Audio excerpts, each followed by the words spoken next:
Surprise, surprise, and it doesn't really come as much surprise to me. Time up for Jose Mourinho, Simon, at Roma. Yeah. Mourinho sacked by Roma just about an hour before we came on air this morning. Yeah.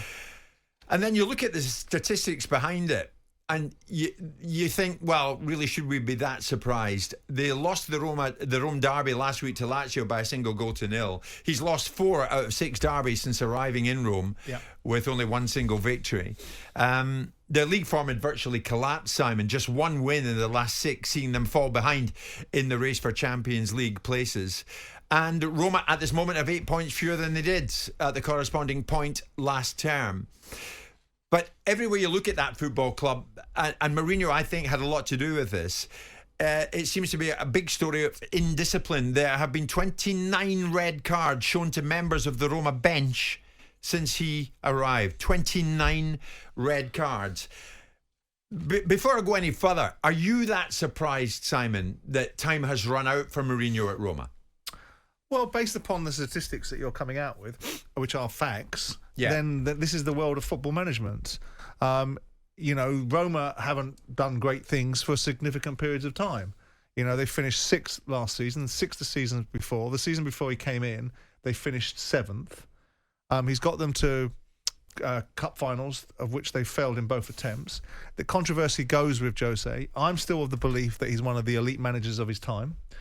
I think perhaps... Of his time, yeah. But is it time up now? Well, at an elite level, if there's a very difficult argument to suggest that the direction of travel for Jose Mourinho is upwards. So when you're looking at the legacy clubs and the clubs that you would think that Jose Mourinho once upon a time would have been aligned with, when you see the direction being Tottenham and then Roma, you think that's a direction that's self-evident. So I don't make the argument that he can get an elite job. Is Jose Mourinho... He's a provocative, antagonistic, cut from a slightly different cloth. He's not Ferguson in terms of 26 years in one club. He's not Wenger, 21 years in club. He's not Klopp. He's a different animal, a different breed. Some might like it, some might not like it. He has these 3-year cycles. Do you like it? I like lots about Jose Mourinho. I admire Jose Mourinho in lots of ways. I don't admire bad behaviour. I don't admire confronting a referee in a car park. I don't admire going up to one of the dugout and poking him in the eye when he was at Real Madrid. I don't admire that. But there's lots of things about lots of managers I don't admire.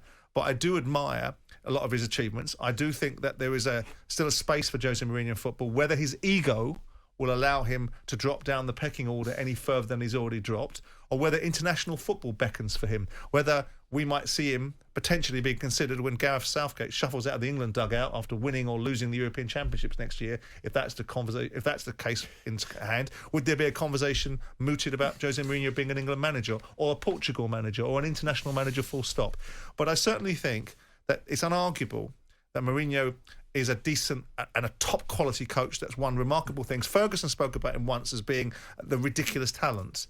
And of course, he is like a mercurial, highly combustible, highly controversial individual that operates in cycles over a period of time. Yeah. And most of the time, those cycles bring something. For Roma, it's brought finals that they haven't won, which is rare. Well, more recently, they won the trophy that West Ham won in Prague. The European Conference, they won that. But the Europa League final last season against Sevilla, they lost. And Mourinho still refuses to accept that Roma lost that match on penalties, albeit. They lost on Sunday night, 3-1 in Milan. And quite typically, Mourinho was not in the dugout for that because he'd been banned to the stand.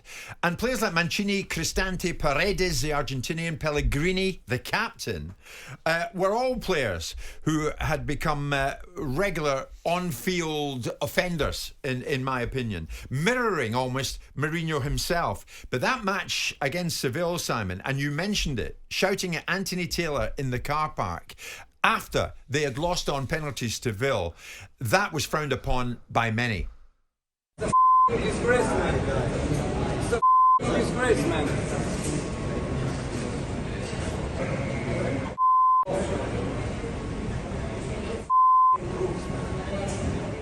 Thereafter, Anthony Taylor and his family were ambushed by fans of Roma at the airport, and it was all very distasteful. So can you still admire him after that, Simon? Well, yeah, you can separate the circumstance. You can separate the person from individual events and look at a body of work. Do I admire that behaviour? No. Do managers go at referees? Yeah, they do. Do they do it in their offices? Yes, they do. Was it taken by the media and put out there and then subsequently turned into something that it clearly was? But managers have altercations with referees. Is it right? Does Mourinho push the envelope beyond the level of acceptance? Yeah, of course he does. At the time, I said it was unacceptable. He needed to have consequences for it, and he got consequences for it. But he's not the only manager that does this. He's not the only manager that's been involved. Yeah, but that doesn't excuse it. Not the only one. I'm not suggesting it does, but what I'm talking about is there is a concerted agenda. You don't like him. Whenever I bring Mourinho up, you don't like him. When he's in here, you'll like him. But when you're talking about him, you don't like him. It is. That's actually not true. Okay. Why would any prospective owner want to employ Mourinho of today when he's capable of bringing a sideshow like that? Why would any prospective owner wanted to have signed Paul Gascoigne at one particular time during his career? Why would they have wanted to sign George Best? Why do you take people into spaces because you believe that they can do a job for you? But you're talking about manager, a leader. And that's fine. And there are lots of managers. People employed Alan Pardew. Alan Pardew headbutted a player on the sideline and then got jobs that were bigger and better. So let's not start putting our moral compass look what he over. did. Look what he did. Well, I've got absolutely nothing against Jose Mourinho. I find his misbehaviour staggering. Because what you're asking me to do, and where he's got what you're asking me to do is judge him in isolation. You judge people by the standards that other people deploy, at the same time as trying to hold them to better standards. I would like Mourinho not to do certain things that creates a narrative that diminishes the remarkable achievements that he's got. Fair point. I would like more of that. Yeah. The problem is when you've got geniuses or people that are very strong thinkers and very strong characters, there is a side of them that goes with genius. Certainly in participants like Higgins and players of that nature in snooker, where the combustible side of them, so you take that away, you lose the genius. Now, some would say, in a very formulaic and lineal way, well, I'd want that gone anyway. Okay, fine. And Mourinho loses his job. And Mourinho, we know, because we saw the statistics yesterday, has been paid £80 million for losing his job, left, right and centre. Mourinho changed the game in 2004. Never was there. He created a narrative that the media, with respect, which I'm part of it now, obviously by sitting in it, wanted to get him. He walked through the door and he had the audacity to tell everyone what he was and what he was going to do, and then he went and did it. And like the great British culture that we have, which he helped with, we're going to whittle him down like we do with most people in society. We're going to whittle him. Simon, that's not true. He's whittled himself down. No, but you diminish the body of work from a man that's managed for 20 years with a series of isolated instances. His career, his management record at a variety of different clubs, from the Portuguese club to Chelsea, to Inter Milan, to Real Madrid, to Manchester United, was absolutely remarkable. And he is the sum of all of his parts. So and from what you're saying, should every owner here want him? Not anymore at the level that's required to win a Premier League. Why? Because I think his time has gone.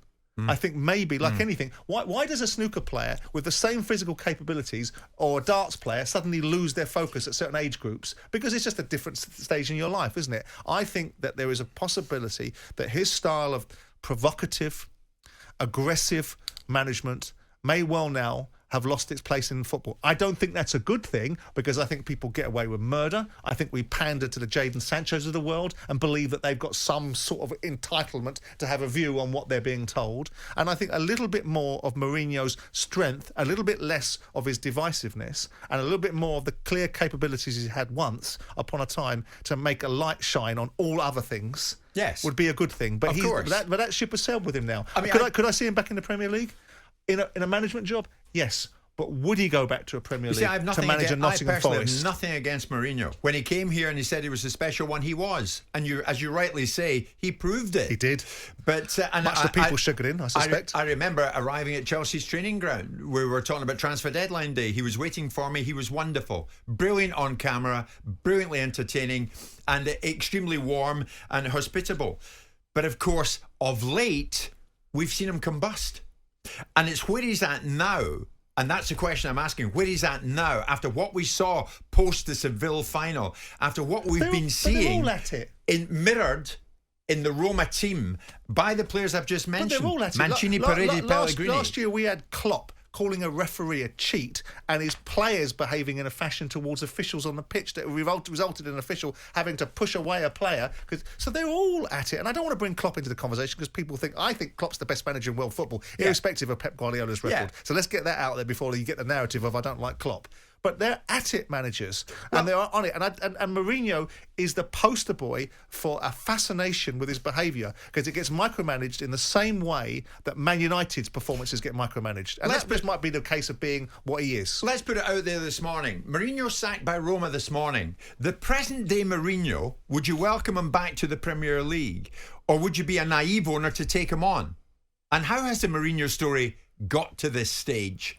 Would you want him at your club? And if you do, give us a shout. 03717 223344. Chelsea fans further down the line, would you want him back again? Would you want him back at your club in the Premier League? Send us a message. 81089. Jim White and Simon Jordan. Monday to Friday mornings from 10 on AM, on DAB, via the talkSPORT app and on your smart speaker. talkSPORT.